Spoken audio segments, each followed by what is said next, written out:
Hello once again a very good morning all of you. आज हम लोग derivative का लेक्चर 7 देखने जा रहे हैं।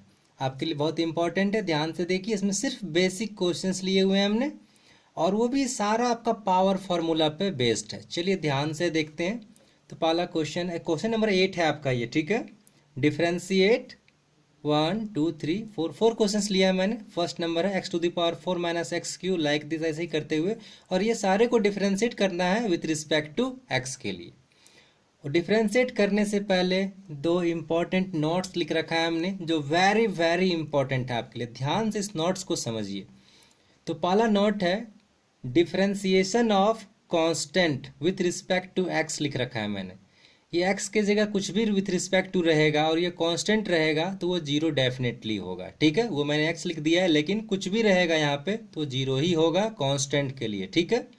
एग्जाम्पल जैसे differentiation of 10 with respect to x is equal to 0। 5 differentiation of 5 with respect to anything is equal to 0।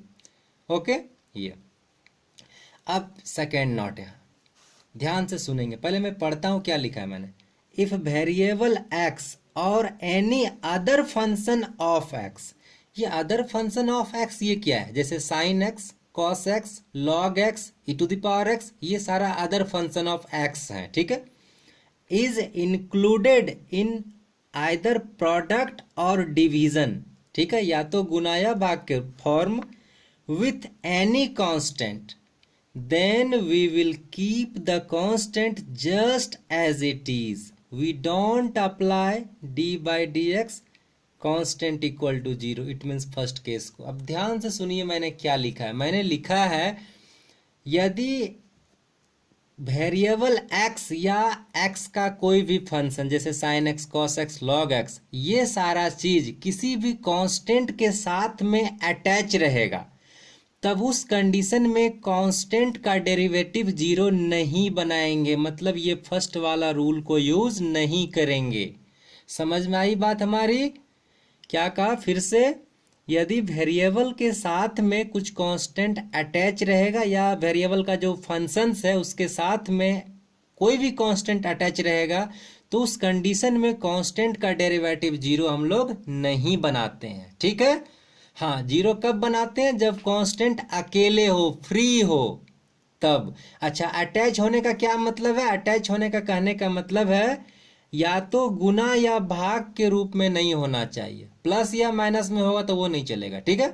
गुना या भाग के रूप में यदि हुआ तो उस कंडीशन में ये इसको यूज नहीं कर सकते हैं, ये differentiation of constant equal to 0, ठीक है। चलिए क्वेश्चन पे आते हैं, आपको समझ में आएगी।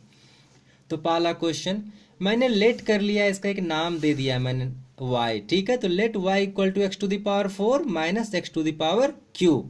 अब हमें क्या फाइंड करना है? आपको डिफ्रेंशिएट करना है with respect to x according to question. तो देखिए, आपने y नाम दिया, with respect to x differentiate करोगे तो y का differentiation with respect to x ये तो होगा dy बाई dx, ठीक है। तो कहने का मतलब विथ रिस्पेक्ट टू x दोनों साइड डिफ्रेंशिएट किए। तो चलिए डी बाई डी एक्स इधर भी लगाएं, डी बाई डी एक्स इधर भी लगा दिए, ठीक है। अब सिंपल हमारे पास कौन सा फार्मूला में जाएगा? यहाँ x का पावर n, यहाँ भी x का पावर n, n मतलब 2 3 कांस्टेंट कुछ भी हो, यही है पावर फार्मूला। पावर फार्मूला देखिए लिखा हुआ है n(x(n-1). चलिए ध्यान से, तो इस 4 के लिए यूज कीजिए तो क्या हो जाएगा? जस्ट पावर पहले और एक पावर घटा देते हैं तो 4x³ हो गया। माइनस साइन है, माइनस यूज कर लिया हमने। फिर अगला क्या है? फिर से सुनिए क्या फार्मूला है। पावर को पहले लिखते हैं और एक पावर घटा देते हैं, बस यही करते हैं। तो 3 और एक पावर घटा दिया x में तो कितना हो गया? x²। तो इसका सॉल्यूशन खत्म हो गया, ठीक है। चलिए अगले में बढ़ते हैं क्वेश्चन में। दूसरे को फिर से मैंने y नाम दिया है, let y equal to 3x² plus 7x plus 5। ये क्वेश्चन आपका ये ज़्यादा इंपॉर्टेंट है क्योंकि इसमें आपका ये सेकेंड वाला रूल हम लोग यूज़ करेंगे। कैसे? ध्यान से देखिए। तो डिफ्रेंशिएट करना है विथ रिस्पेक्ट टू x, तो y का differentiation with respect to x dy by dx, इधर भी विथ रिस्पेक्ट टू x किया तो d बाई dx, ये होल फंक्शन को ले लिया, ठीक है। अब चलिए यहाँ देखिए, वेरिएबल x है ना, और x² के साथ में 3 गुना के रूप में अटैच है। किसके रूप में? मल्टीप्लाई के रूप में है, प्रोडक्ट के रूप में है।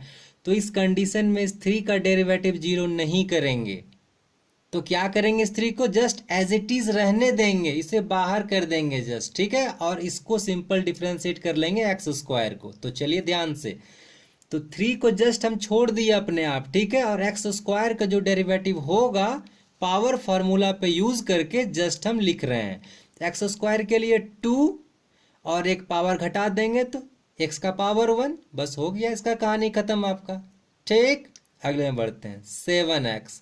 यहाँ देखिए x वेरिएबल है, इसके साथ में 7 अटैच है कांस्टेंट, तो फिर से यहाँ पे इसका 7 का डेरिवेटिव 0 नहीं करेंगे, मतलब ये वाला फॉर्मूला यूज नहीं करेंगे, ठीक है। तो क्या करेंगे, जस्ट 7 को छोड़ दीजिए अपने आप और फिर ये पावर फॉर्मूला यूज कर लीजिए। तो क्या करते हैं, n लिखते हैं पहले और एक पावर घटाते हैं।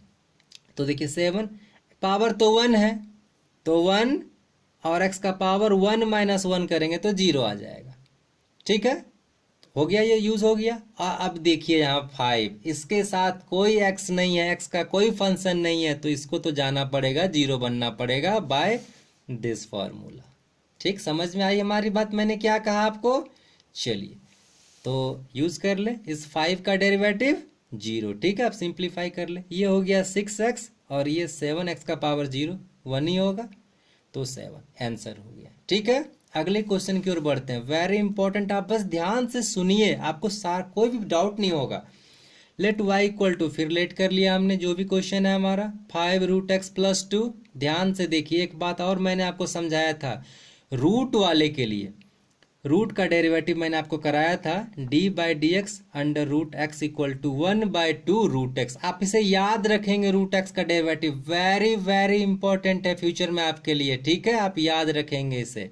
तो कैसे याद रखेंगे, रूट का डेरिवेटिव 1/2 रूट, और इस रूट के अंदर में जो भी रहेगा वो उठा के यहाँ रख देना है बस, ठीक है। चलिए आगे बढ़ते हैं क्वेश्चन में।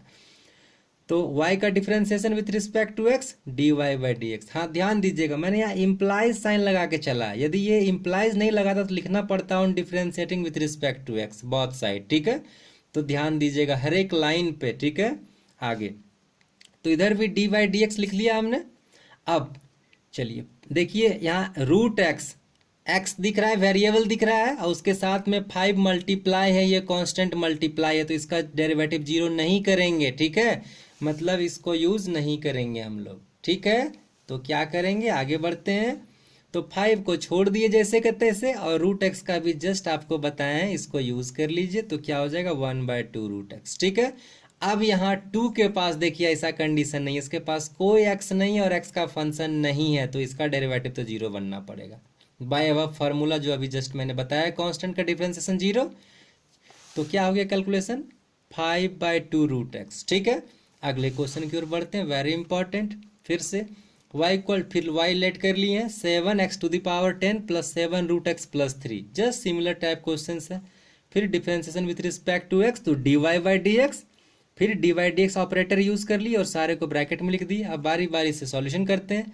फिर देखिए x का पावर 10 है, x मतलब वेरिएबल है, उसके साथ में कांस्टेंट अटैच है, तो इसका डिफरेंशिएशन 0 नहीं होगा। तो क्या करेंगे, 7 को पहले छोड़ दिए और पावर फार्मूला यूज कर लिए। पावर फार्मूला का आपको पता है डिफरेंशिएशन क्या करते हैं, पावर को लिखते हैं और x में एक पावर घटा देते हैं। तो देखिए 10 को लिख दिए और एक पावर घटा दिए तो x का पावर 9 हो गया, ठीक। सेकेंड वाला 7 लिख दिया अपने जगह पे, उसके बाद √x का भी जस्ट ऊपर वाले क्वेश्चन में आपने देखा 1/2√x लिख दिया, 1/2√x हो गया, ठीक है।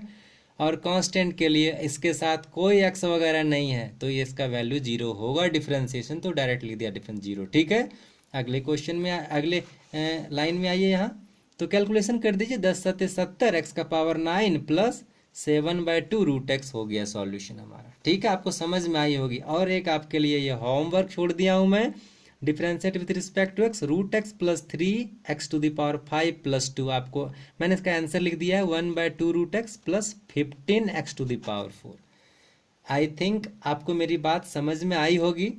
और स्टिल इसके बाद भी कहीं थोड़ी सी भी प्रॉब्लम होती है तो आप कमेंट कीजिए, मैं कोशिश करूंगा फिर से आपको समझाने की, ठीक है। वैसे आप ध्यान से यदि सारी बातों को देखेंगे तो आपको कहीं प्रॉब्लम नहीं होगी, ठीक है।